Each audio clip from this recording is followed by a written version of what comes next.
Hi, good morning, students. Today we are going to study parallel axis theorem.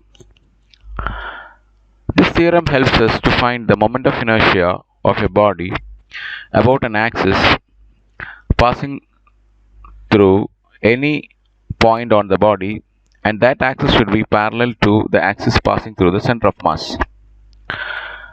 So according to this theorem, the moment of inertia of an axis is given by I is equal to I0 plus ml square, where I0 represents the moment of inertia of the body through the center of mass axis, and I is the moment of inertia which is through an axis which is parallel to the axis that is passing through the center of mass, and L is the distance between the two axes, and m is the mass of the body. So you can see in this figure there is a body. The center of mass is at this point x, and the axis is shown in the dotted line. And if I want to find the moment of inertia about any some axis, for example, let us prove this equation. So we have a vector from the z-axis to the particle. So the z-axis to the particle is rho j, that is xi plus yj, yk. So that means the vector from the point from the particle to the z-axis is given by rho j. So rho j is lying in this plane in terms of x-axis, x and y coordinates, that is xi plus yj. So the moment of inertia is mr square, that is mi rho I square. Now the center of mass capital R is given by capital Xi plus Yj plus Zk. So the vector perpendicular from the z-axis to the center of mass.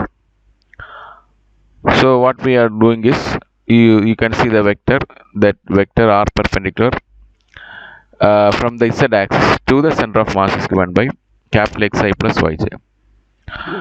Now if the vector from the axis through the center of mass to the particle j is rho j dot.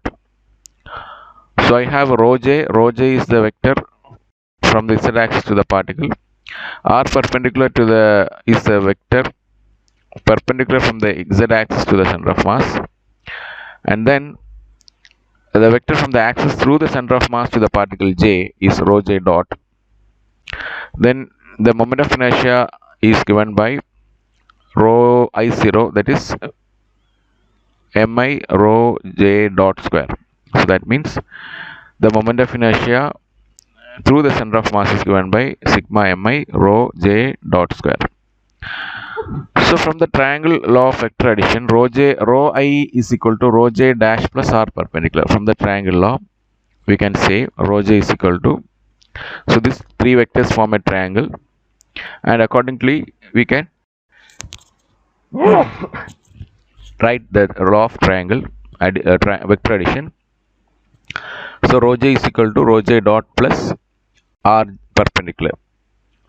So now the moment of inertia about the z-axis is given by I is equal to sigma mi rho I square. So put the value of rho I, that is rho j dash plus r perpendicular square. So that will become a plus with two vectors, a square plus b square plus 2a dot b. So the middle term vanishes because they are perpendicular. So then what we remaining is mi rho j dash square plus mi r perpendicular square, that is ml square. So this is what using this theorem we can find the moment of inertia of a stick about its midpoint. So here the moment of inertia of a stick about the midpoint is given by ml square by 12. So what is the moment of inertia about its end, that is L by 2 away from the center of mass. So that is I0 is ml square by 12. So the distance between the axes is L by 2. So ml square by 12 plus ml square by n into L by 2 the whole square, that is ml square by 12 plus ml square by 4, that is ml square by 3. So this is what the parallel axis theorem. So once again, parallel axis theorem എന്താണെന്ന് ചോദിച്ചു കഴിഞ്ഞാൽ I സമം I0 plus ml².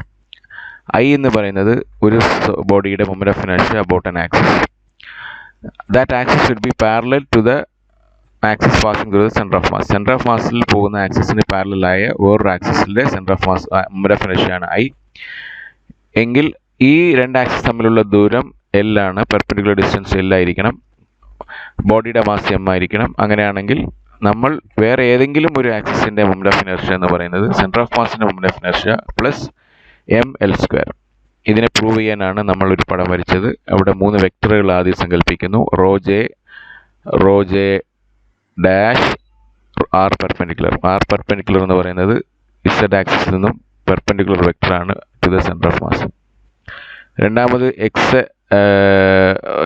എന്ന് പറയുന്നത് rho J dash ആണ്. Rho J dash എന്ന് പറയുന്നത്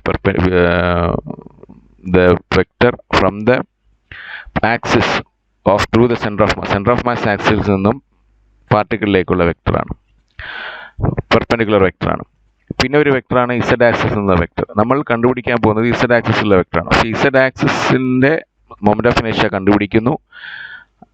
ആ z ആക്സിസിന് പാരലലായി മറ്റൊരു ആക്സിസ് സെന്റർ ഓഫ് മാസിൽ കൂടെ പോകുന്നു. അപ്പോൾ സെന്റർ ഓഫ് ആക്സിസിൽ പാസ് ചെയ്യുന്ന ആക്സിസും z ആക്സിസും പാരലലാണ്. അപ്പോൾ ഈ z ആക്സിസും സെന്റർ ഓഫ് മാസിൽ പാസ് ചെയ്യുന്ന ആക്സിസും തമ്മിലുള്ള ദൂരം പെർപെൻഡിക്കുലർ ഡിസ്റ്റൻസ് L ആണ്, ക്യാപിറ്റൽ L ആണ്. അങ്ങനെ നമ്മൾക്ക് ഈ വെക്ടർ അഡിഷൻ ലോ ഉപയോഗിച്ച് നമുക്ക് പറയാൻ സാധിക്കും റോ ജെ എന്ന് പറയുന്ന വെക്ടർ എന്ന് പറയുന്നത് rho J dash plus R perpendicular. അങ്ങനെ നമ്മൾ m റോ ജെ സ്ക്വയർ എന്ന് പറയുന്നത് I ആയിരിക്കും, m rho J dash square എന്ന് പറയുന്നത് I0 ആയിരിക്കും. അങ്ങനെ നമ്മൾക്ക് ഈ പാരലൽ ആക്സിസ് തിയറം നമ്മൾക്ക് പ്രൂവ് ചെയ്യാൻ പറ്റും. പിന്നെ നമ്മൾക്ക് ഈ പാരലൽ ആക്സിസ് തിയറം ഉപയോഗിച്ച് ഒരു സ്റ്റിക്കിന്റെ centre of moment of inertia ml²/12 ആണെന്ന് പഠിച്ചിട്ടുണ്ട്. അങ്ങനെയാണെങ്കിൽ അതേ സ്റ്റിക്കിന്റെ moment of inertia about end ഒരു അറ്റം, അപ്പോൾ L/2 ആണ്. Centre to end is L/2. So we apply the parallel axis theorem. You will get ml²/12 plus ml/2 the whole square. So that is ml²/3. So that is the end of this class, parallel axis theorem.